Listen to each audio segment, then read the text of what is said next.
Hey everyone, welcome back to WebToTech YouTube channel, and in today's video, I'm going to show you how to post multiple photos on Facebook story. So now, without any further delay, let's get started. So first of all, launch Facebook application on your mobile phone.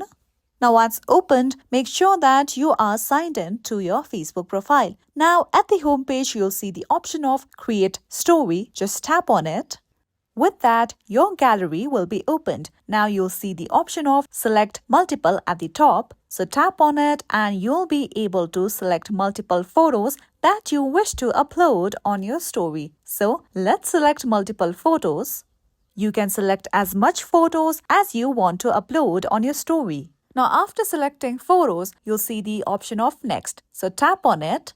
And you'll see two various options if you want to post these photos as separate stories or you want to post it as photo collage. And in photo collage, all these photos will be combined together in a single story. For now, I'm going to tap on separate stories.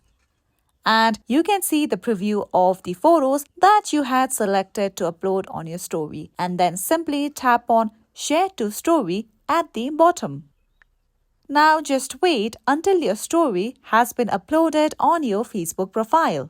Now once uploaded, tap on your story and you can view the photos that you had selected before. And you can see that multiple photos have been uploaded. So that's all for today, and if you found this video helpful and informative, don't forget to subscribe our channel for more upcoming videos.